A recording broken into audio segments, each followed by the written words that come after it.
Si le das esto a un niño de los 90 no sabría ni empezar a jugar. Pero nosotros con esto nos pasamos hasta juegos enteros. O nuestros papás con esto. Un botón y ya. Entonces, ¿por qué ahora que todo es mejor, jugar se siente tan complicado?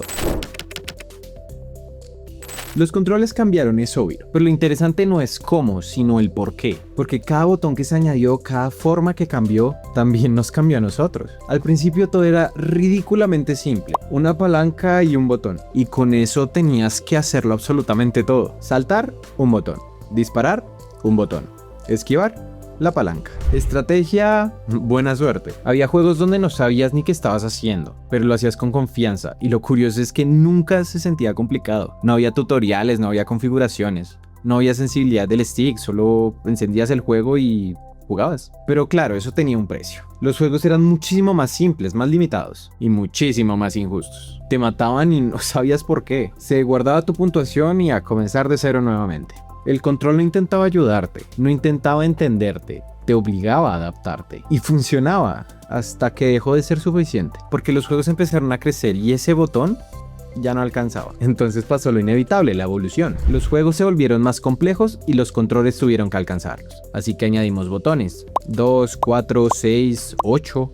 ¿Cuántos dedos es que tenemos? Cada nueva generación prometía lo mismo. Más control, más precisión, más confusión. Y aquí es donde todos vivimos lo mismo. Empiezas un juego nuevo y sale esto. X salta. Cuadrado ataca. Triángulo interactúa. L1 bloquea. Y el R2 no sé qué hace, pero seguro lo voy a necesitar. Y a los 10 segundos ya estás muerto porque no encontraste el R3. Y luego, esto. Esto no es un mando, es una decisión de vida. O lo agarras así, o así, o así, o así. Y ninguno está seguro. Pero aquí hay algo interesante. Por primera vez el control ya no era inmediato. Tenías que aprenderlo. Antes jugabas y ya. Y ahora tenías que entender el mando antes de entender el juego. Y olvidar unos controles para aprenderlos de otro cada vez que cambiabas de juego. Porque nunca era igual. El control dejó de ser una extensión natural y empezó a ser todo un sistema. Y justo cuando parecía que esto era el límite, llegó el complemento que lo cambió todo. El joystick analógico.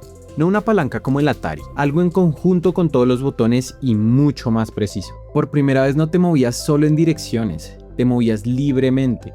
Ya no era izquierda o derecha, era suave, preciso, natural. Por primera vez sentías que controlabas al personaje a cada paso. Pero claro, nadie sabía usarlo. Movías el personaje, la cámara hacía lo que quería, girabas y no sabías hacia dónde estabas mirando. Era como aprender a caminar otra vez, pero en un entorno 3D y con ansiedad. Todos pasamos por eso, ese momento en el que querías girar un poco, terminabas dando vueltas como un trompo y aún así seguías jugando. Pero algo muy interesante pasó y se creó un cambio. Lo aprendimos sin tutoriales, sin guías. Nuestro cerebro hizo el trabajo y de repente ya no pensabas en el mando, pensabas solo en moverte. Y creamos una memoria muscular colectiva, si se puede decir así. Varios juegos implementaron el estándar de acelerar el vehículo con X o disparar con R1 y golpear con el cuadrado. El control dejó de ser un conjunto de botones y ya, y empezó a parecerse más a tu cuerpo. Te empujas y avanzas.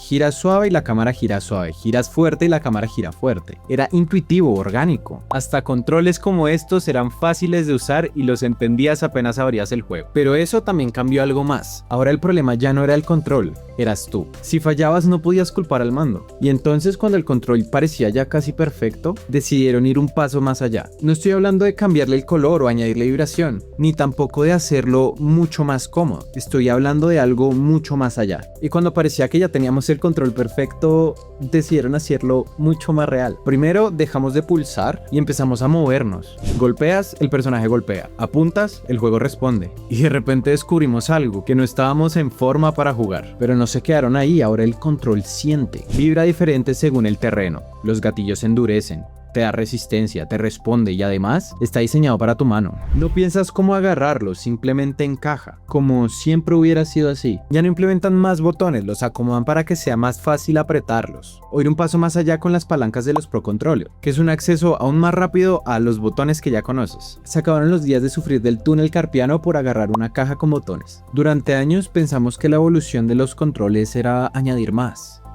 botones, más precisión, más tecnología. Pero no, nunca fue eso. La evolución de los controles siempre fue intentar desaparecer. quitar cada barrera, cada fricción, cada paso entre tú y el juego. Y por eso empezamos con un botón y ahora tenemos sensores, vibraciones, movimiento. No para complicarlo, sino para que no lo notes. Y aún así hay algo con esto torpe, limitado, incómodo, que no hemos vuelto a sentir. Porque antes no necesitábamos un juego que nos entendiera, solo necesitábamos jugar. Y quizá el mejor control no sea el más avanzado, es el que deja olvidarte de que lo estás usando. Ahora te pregunto a ti, ¿cuál es tu forma favorita de jugar? ¿Eres de los clásicos o de los favoritos? O quizá de pronto eres de los mandos más modernos. O quizás eres más de portátiles como el Nintendo DS o el Game Boy. O quizá eres más de handhelds como el ROG Ally o la Steam Deck. O quizá VR o realidad aumentada. O simplemente eres de los que dice, olvídate de los mandos, yo me quedo con teclado y ratón. Pero lo más importante, ¿cuál te hizo sentir más dentro del juego? Te leo en los comentarios y veamos quién gana. Y si hay alguno que no he mencionado, ponlo, que seguro alguien más lo jugó contigo. Y si quieres entender de verdad cómo comenzó todo esto, te dejo aquí la historia de los videojuegos desde el principio, comenzando por la Magnavox Odyssey y pasando por los inicios de Atari, porque todo esto no salió de la nada.